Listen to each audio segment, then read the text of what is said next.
Assalamualaikum warahmatullahi wabarakatuh. Perkenalkan, nama saya Ayu Nurjana dari Prodi Pendidikan Geografi Angkatan 2020, Fakultas Ilmu Sosial Universitas Negeri Jakarta.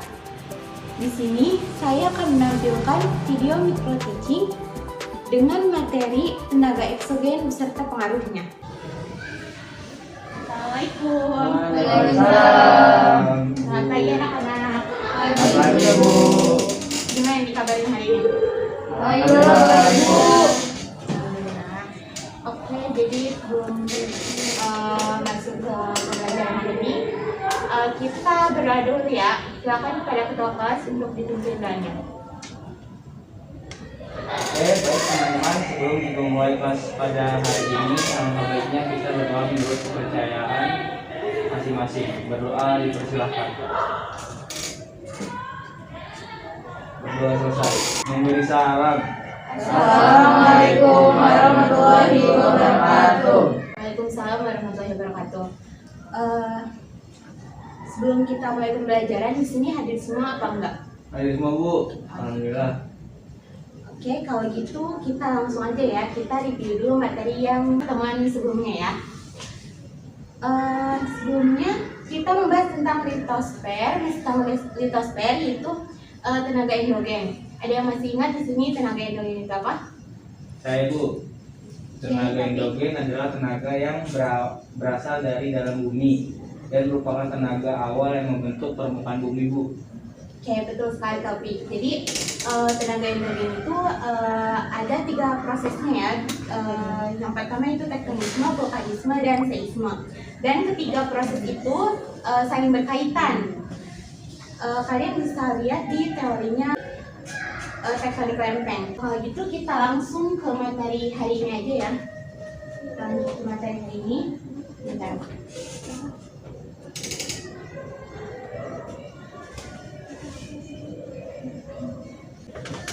Oke, jadi materi hari ini yaitu proses tenaga eksogen dan pengaruhnya.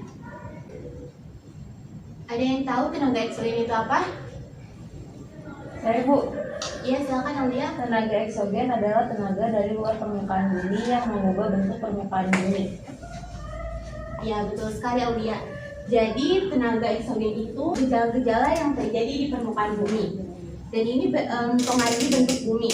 Ada yang tahu proses apa aja yang mempengaruhi permukaan bumi, perubahan permukaan bumi? Saya, Bu. Iya, silakan. Gejala tersebut antara lain yaitu gejala atmosfer, hidrosfer, dan biosfer atau aktivitas makhluk hidup, Bu. Ya, betul sekali Sarah. Dan sifat umum dari tenaga eksogen sendiri yaitu merusak atau merombak permukaan bumi hasil bentukan dari tenaga endogen. Oke, kita lanjut. Nah, tenaga eksogen yang mempengaruhi bentuk permukaan bumi yang pertama yaitu pelapukan. Pelapukan sendiri merupakan proses penghancuran massa batuan pembentuk litosfer menjadi bagian-bagian yang lebih kecil. Di sini ada yang tahu ada berapa jenis-jenis pelapukan? Bu. Ya, Pelapukan itu ada 3, Bu, yaitu mekanik, kimiawi, dan biologis. ya betul. Dari jenis-jenis pelapukan yang tadi disebutkan oleh Syarman, ada yang bisa menjelaskan? Saya, Bu. Silakan Nanda. Yang pertama, jadi ada pelapukan mekanik, yaitu proses penghancuran batuan menjadi bagian-bagian yang lebih kecil tanpa mengubah struktur kimianya. Yang kedua, ada pelapukan kimiawi, yaitu proses penghancuran massa batuan yang disertai dengan perubahan struktur kimianya. Dan yang terakhir ada pelapukan organik, yaitu proses penghancuran massa batuan dengan bantuan organisme makhluk hidup dan tumbuhan. Iya, betul sekali. Terima kasih Ananda sudah menjelaskan.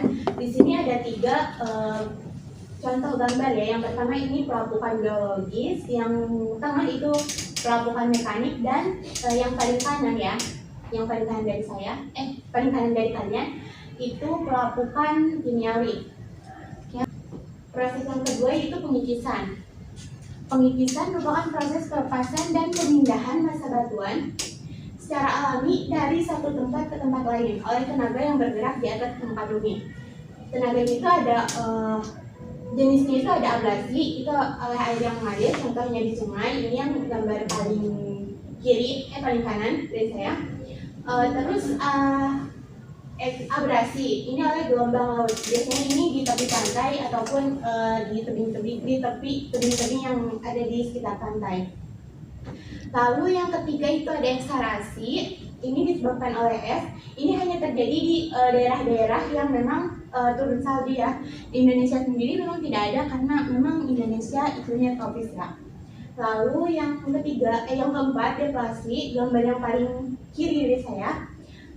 Itu disebabkan oleh tenaga angin. Lanjut kita ke proses yang ketiga yaitu mass roasting. Ada yang tahu mass roasting itu apa? Saya Bu, mau jawab. Iya, silakan Nadia. Jadi mass roasting itu pemindahan massa batuan atau tanah karena adanya gaya berat.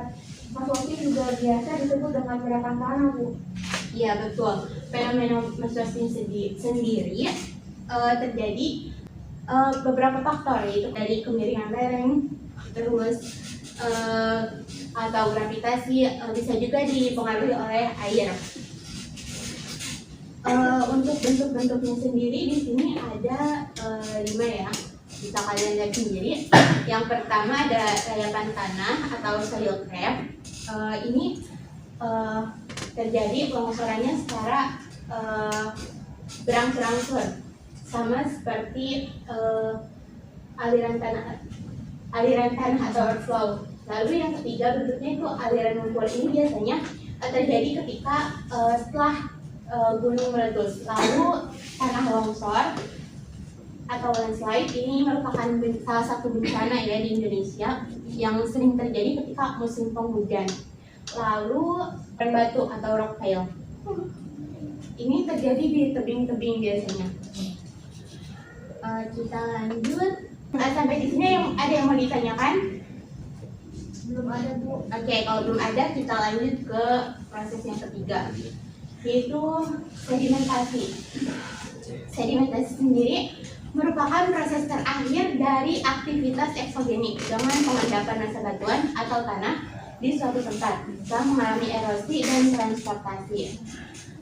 Sedimentasi dapat terjadi jika massa jet yang mengangkut batuan atau tanah mengalami penurunan kecepatan atau bahkan berhenti sama sekali. Kita lagi menyebutnya pengendapan ya untuk sedimentasi sendiri. Oke, ini ada jenis sedimentasi berdasarkan jenis pengangkutnya. Yang pertama sedimentasi fluvial, ini terjadi di aliran sungai. Lalu sedimentasi eolin, ini terjadi ini oleh aliran sungai ya, ini oleh angin, biasanya terjadi di gurun. Lalu ada sedimentasi marin, ini pengendapannya terjadi di pantai karena gelombang laut. Oke, selanjutnya ada pengaruh tenaga eksogen terhadap kehidupan. Yang pertama pengaruh positifnya ada yang pertama itu menghasilkan bentuk muka bumi yang indah dan menjadi objek wisata. Contohnya di Grand Canyon yang ada di Amerika ya. Lalu pengaruh yang kedua, pelapukan daerah kapur dapat membentuk gua-gua yang mempunyai stalaktit dan stalagmit. Lalu yang ketiga, angin bawa pasir dan butiran tanah subur ke tempat lain sehingga tempat tersebut menjadi subur. Lalu yang keempat, air sungai bawa endapan tanah yang subur. Ini juga sama ya, kayak pasir tadi. Bisa menjadi tempat endapan tadi menjadi lebih subur. Untuk pengaruh negatifnya juga ini ada 5. Yang pertama, menyebabkan struktur lapisan kulit bumi menjadi rusak. Karena memang sifatnya tenaga eksogen sendiri memang merusak ya. Lalu yang kedua, terjadinya abrasi menyebabkan penyempitan wilayah daratan atau mengikis wilayah pantai ya. Lalu yang ketiga, gunung es mencair karena panas matahari yang terik dan terjadi erosi es atau glasiasi. Yang keempat, erosi yang terjadi secara besar-besaran dapat menyebabkan hilangnya kesuburan tanah.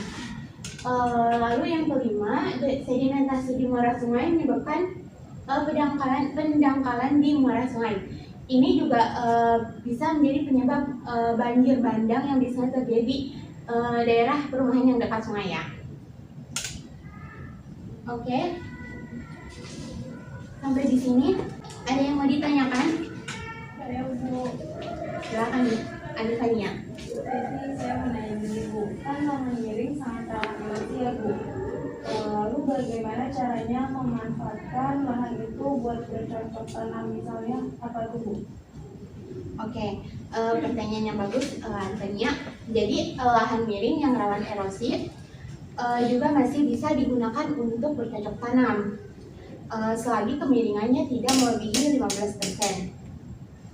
Caranya, cara mengurangi erosinya bisa dengan cara strip cropping, counter cropping, atau dengan penanaman terasering, ataupun dengan menanam tanaman keras dan permanen di lereng-lereng. Itu aja, Alifania. Terima kasih atas jawabannya. Oke, sama-sama Alifania. Yang lain ada yang mau ditanyakan? Tidak Bu. Oke, kalau gitu sebelum Ibu kasih tugas, Ibu ingin satu orang untuk menyimpulkan dari materi eksogen hari ini. Silakan. Oke, silakan. Linda. Menurut saya, kesimpulannya itu adalah tenaga eksogen merupakan tenaga pembentuk muka bumi yang berlawanan dengan tenaga endogen. Nah, tenaga ini berasal dari luar bumi dan bekerja di permukaan bumi yang berasal dari unsur atmosfer, hidrosfer, dan biosfer. Nah, tenaga eksogen terdiri atas pelapukan, pengikisan atau erosi, microsting, dan sedimentasi. Oke, terima kasih Linda sudah menyimpulkan. Karena materi hari ini udah selesai, jadi Ibu akan beri kalian tugas untuk evaluasi. Kalian bisa kerjakan di rumah. Oke, jadi saya udah nyiapin tugas buat evaluasi materi hari ini di GCR ya. Kalian langsung lihat aja, kalian cek. Ini bentuknya example non example. Ini. Di sini juga udah tertera petunjuknya. Ada yang mau ditanyakan tentang penugasannya?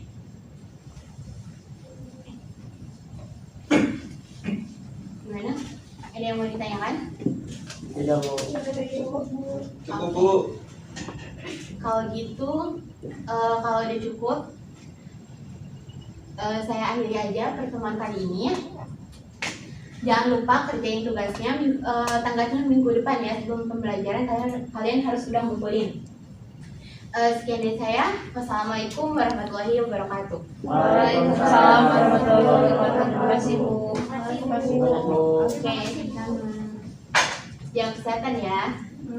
Iya Ibu. Nah, Kenapa?